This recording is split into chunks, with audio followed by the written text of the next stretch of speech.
What's going on, Malakis? The NCZ3 here, and in this video, I'll be doing a champion spotlight on Elenaril. But before I get into that, I just want to let you know, Scoobs, why this video is coming out a little bit later in the day, and that's simply because it takes several hours on top of hundreds and hundreds of energy, and the fact that I had a 24-hour double EXP boost running, but that's besides the point. I love you. Yeah, it takes a lot of time to test these mechanics out so that I can reliably give you the best information that I can possibly give you as to how they actually work, function, whatever you would like to call it. But let's just go ahead and dive right into it, shall we? I'll start off with the skills, I'll move to the artifacts, and then I'll move to the masteries. Let's go ahead and dive right into it, yeah? So, Searing Rebuke, attacked one enemy, HP burn for 2 turns, can't be resisted. That's actually a lie, that it cannot be resisted. During my testing, I was hitting a force mob, and she's spirit, basically. And that force mob actually resisted her Searing Rebuke. And the reason behind that is because no matter what you're doing, if your affinity is weak to another affinity, that affinity that it's weak to will always have a percentage to completely resist everything that gets thrown at them, okay? That's all I'm going to say about that. Let's move on. Her Smolder, this thingy right here, it says attacks all enemies, 5% poison debuff for 2 turns. If it crits, put another 5% debuff. Very, very, very, very good skill. If you book her down to 3 turns on this, it's very, very nice to have, especially when you're fighting like the clan boss or whatever the case is. But most people, including this guy, are absolutely thrilled over her Combust ability because unlike Zavia, which I will show you here in just a bit, right, when I get down to her, editing skills go! You're not seeing this because my special effects are taking over. Deadly Catalyst. It clearly states on this ability, deals damage from all poison debuffs on the target instantly. Poison debuffs will only deal half of the standard damage when this skill hits a boss. Now, one thing that does not happen with Elenaril is she does not have that clause on this Combust. It just deals the full amount of the damage that the poisons will do instantly. Also, I want to let you know how this skill actually works. It literally, and I'll show you guys footage of this, of all that stuff, so you guys know I'm not just talking out of my elbow, because I was going to say something else, but monetization reasons, right? I'll show you exactly what I'm talking about. It takes the amount of turns that actual poison has before it, basically wears off. So, hypothetically speaking, if you have a poison right here that has 2 turns on it, and you attach another poison with 5 turns on it, that's a combined total of 7 turns worth of poison, right? We got our math correct, right? When she uses her Combust ability, it will detonate all 7 turns worth of that poison. And one of my testings, I broke it down. Now, this isn't for all the mobs, okay? This isn't for all the champions that you encounter, but for a 1-turn poison, it was dealing 3269 damage. When I stacked up, I think it was 7 poisons total, it did 29,421. My math was off by like 8 points of damage. So you can actually calculate how much damage this skill's actually going to do. Let's get on to the artifacts, okay? Yes, I have a lot of accuracy with her, some ACC, 284. She will pretty much not get resisted by anybody with 284 accuracy, except for maybe the Ultra Nightmare. But yeah, that's besides the point, okay? The reason I have so much accuracy with her is because, well, her Smolder, this thing right here, can still be resisted if you don't have enough accuracy. Her Combust is an instant damage ability, so it doesn't get resisted, and her Searing Rebuke doesn't get resisted. But realistically, it's the Smolder is the reason why I stack all that accuracy. Otherwise, if I didn't care, I just wouldn't do it. I really wouldn't care so much to stack all that accuracy. But beggars can't be choosers, so I stuck all the accuracy with her. I didn't stack a lot of speed with her, mainly because I didn't have all the artifacts, and it requires a lot of silver to switch around some of my artifacts, so that's all I'm going to say, Scoobs. A lot of farming, a lot of testing. It's draining, okay? Let me bring up my next point here. Subscribe to my Patreon and all the other things that I've got going on, yeah.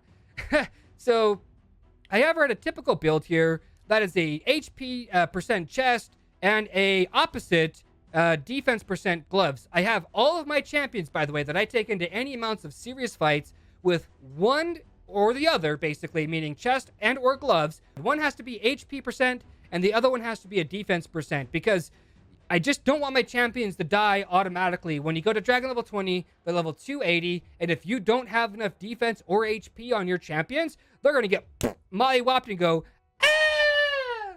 That's basically what's going to happen, Scoob. So I've got speed boots, and pretty much all the other gear I've got here is just gear to get the proper amount of stat. Let's move on to the Masteries now, shall we? Masteries are as followed. For the offense tree, Tier 1, Deadly Precision. Tier 2, Keen Strikes, and Heart of Glory. Tier 3 is Single Out. Now, here's where I messed up on this mastery. If you look at the support side, I've got Tier 1, Pinpoint Accuracy. That's really nice. Tier 2, I've got Charge Focus, which is really, really nice because realistically, her A1's never on cooldown, and maybe her A3's on cooldown, but the first time she uses her A2, she gets 20 accuracy to that. That's pretty nice if you ask me. Now, here's where I messed up at. Is the 30% chance to increase the turn meter when a debuff cast by this champion is removed or expires. I'll make a whole separate video as to why this skill right here is no bueno on literally almost anybody who's towards the end game. Separate video, I will put it out there. It has to deal with the clan boss and counterattacks and all that good stuff. But anyways, let's move on. So what I would do for that third tier is I would probably get Life Drinker. I wouldn't get Whirlwind of Death because that's just, you're planning on your team dying, and that I don't like that. Okay, so I would get Life Drinker as my tier 3. Tier 4, I've got Bring It Down.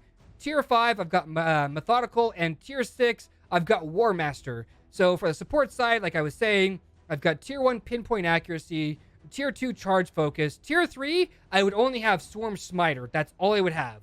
I wouldn't get the other ones because it really messes with your turn meter, thus getting less counterattacks in.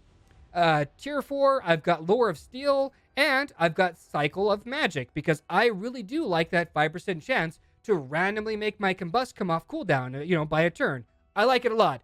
And, I've got increased the chance of applying a debuff by the skill by 5%. I don't know if Sniper is really warranted with her, because realistically, I like it. I'll put it that way. I like it, so I will keep it, okay? I don't really have a good enough reason to tell you why I like it. I just like it. And then, of course, Master Hexer, because I like extending the dot duration pretty much of everything she does. So let's go ahead and get into the combat portion of this, and then I'll give you guys my conclusion.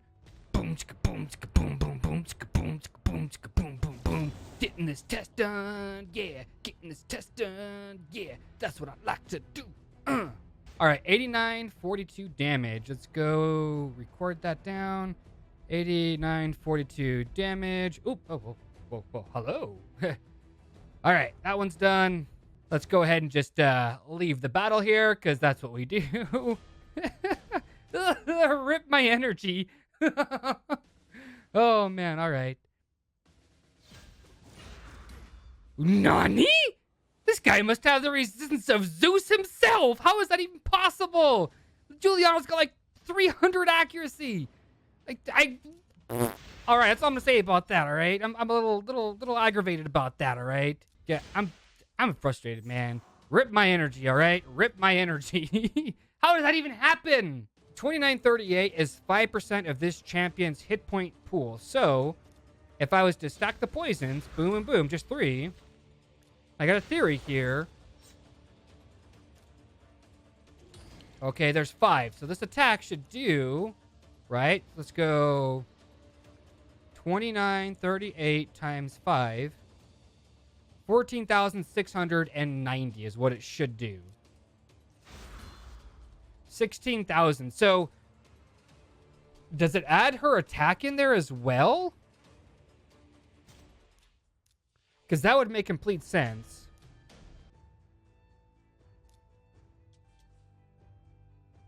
Nope, it just does damage from all poison debuffs on all enemies instantly. 3269, all right? Let's go 3269.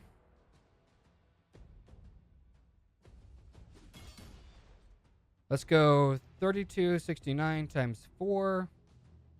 Hey, what do you know? So each poison is actually detonating for its full amount at 13, depending on the champion now. This is a 7 stack. I can tell you, I can calculate how much this is going to blow up for. 7, 8, 9. So this will stack, right? 9 times 3269. This will blow up for 29,421 damage. 427. Thank you very much. You're welcome for the video. I figured it all out. Hopefully that was enjoyable and you learned something out of that combat. Let's go ahead and get down to the pros, the cons, and my conclusion of Elenaril. Let's start off with the cons first. The biggest con that comes to mind is the fact that you need an entire team basically built around this champion. Otherwise, her A3 is rendered completely useless. And talking about her skills, going on the cons train, unfortunately, she needs skill books to be a top competing champion in your DPS meter, because her Smolder is kind of underwhelming at 4 turns. If you got it down to 3 turns, absolutely amazing. Same thing with her Combust. It's a 6-turn cooldown. Good, you know, I just kind of want to like right there with the skill books because they're so darn expensive and they're rare to get. But if you could get this down to 4 turns, absolutely amazing. But another huge con, like I said, the team. You need champions like Dracomorph, Occult Brawler, Baba Yaga, Bad Alcazar, Juliana, Steel Skull. I didn't mention any rares or any other champions other than legendary and epic champions to make Elenaril pretty much who she really truly is, which is an absolute fisting champion of doom. That is no joke, Scoobs. If you can get a team that can reliably keep putting poisons on the target, and she can reliably hit Combust every 4 turns, you will see her damage skyrocket higher than any other champion out there, because unlike Xavia, she does not have the clause that says it deals a reduced amount of damage per target on the boss. Also, it deals full amounts of poison damage per turn left on that poison. Literally, if you've got 3 turns on that poison, it will literally do damage for all 3 of those turns, which is absolutely amazing. Let's go ahead and get into the conclusion portion of this video. So, would I recommend using Elenaril on your clan boss team or any other form? Well, that's entirely up to what you have and what you can build around her. She absolutely needs other champions to make her shine above everybody else. She's an absolute madhouse when it comes down to damage. I'm letting you know that right now, Scoobs. If you can reliably get her Combust to go off, you'll absolutely be thrilled that you've got her on your team. But again, you need other champions, like I mentioned. I sound like a broken record, but you need champions like Occult Brawler, Dracomorph, Baba Yaga down here. Just champions that can reliably put poisons on the target. But if this is a champion that you've got, and let's say you're using, I don't know, let me see here, like a Cold Heart on your clan boss team, 10 out of 10, replace Cold Heart, put Elenaril on your team, and you will do way more damage because, well, she brings a unique skill set to your team. HP burn and poison. Very, very nice to have. That's all I'm going to say about that. So, would I use this champion currently right now on my clan boss team? And that's a resounding no, actually, unfortunately. Hopefully I didn't leave anything out in this champion spotlight, but if I did, or you think I didn't cover something good enough, let me know in the comment section. I would love to have a conversation with you. Yes, I read all the comments. Yes, I reply back to all of them. And that's pretty much about it. But y'all know what I'm talking about though, right? Love, peace, and chicken grease. Be safe, but above all, yeah, stay classy.